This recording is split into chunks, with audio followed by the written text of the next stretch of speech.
सौतेली सास। लक्ष्मी का अपने घर में पूरा दबदबा था। हिटलर की तरह वो सारा काम अपने पति और बेटे से करवाती। धीरे धीरे उसके पति की तबीयत खराब रहने लगी। सुनो जी, अब आप बुजुर्ग हो गए हो, काम में भी अब हाथ आपके फुर्ती से नहीं चलते। अरे भाग्यवान, भगवान से डर, तुझसे मैंने शादी अपने इकलौते बेटे के अच्छे पालन पोषण के लिए की थी, लेकिन तूने तो उसका बेड़ा गर्क कर दिया। मैंने क्या किया? पढ़ाया लिखाया, अब नौकरी नहीं लग रही तो मैं कैसे जिम्मेदार हो गई? अब घर में बैठकर रोटी तोड़ रहा था तो मैंने कहा काम ही कर ले। एक तो भला करो और ऊपर से बातें सुनो। तभी सारंग वहां आ जाता है। बहुत भूख लगी है माँ, कुछ खाने को दे दो। अब तुम्हारे पापा का हाथ तो चल नहीं रहा है, मैं ही जा रही हूँ आज किचन में, बनाती हूँ कुछ। हे भगवान, कैसे होगा इतना काम मुझसे? लक्ष्मी किचन में काम कर रही होती है कि तभी अचानक उसे आइडिया आता है। अरे मैं भी ना, अरे यहाँ तो फ्री की नौकरानी ला सकती हूँ मैं, फिर मैं क्यों खाना बना रही हूँ? उस दिन लक्ष्मी सारंग की पसंद का खाना बनाती है और बैठकर उसे बड़े ही प्यार से खिलाती है। खा ले बेटा, खा ले, पेट भर के खा ले। अरे रुक, मैं तेरे लिए ना गर्मा गर्म रोटियां लाती हूँ। सारंग और उसके पिता एक दूसरे की ओर बड़े ही हैरानी से देखते हैं। बेटा सारंग, जरूर दाल में कुछ काला है, वरना ये औरत तो हमें बासी खाना भी सुकून से ना खाने दे।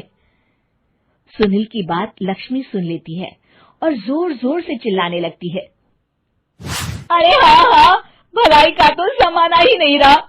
एक तो आग में खुद को जलाकर तुम लोगों के लिए खाना बना रही हूँ और ऊपर से तुम्हें दाल काली लग रही है।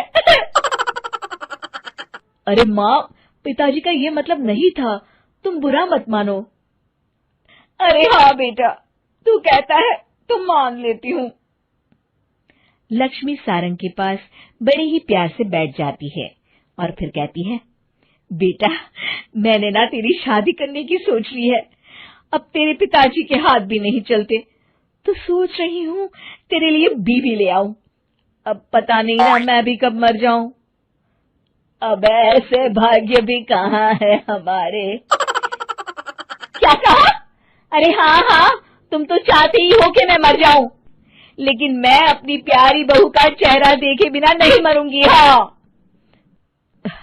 माँ, शादी तो मैं कर लूं, लेकिन मैं नौकरी नहीं करता, फिर कोई क्यों देगा मुझे अपनी बेटी?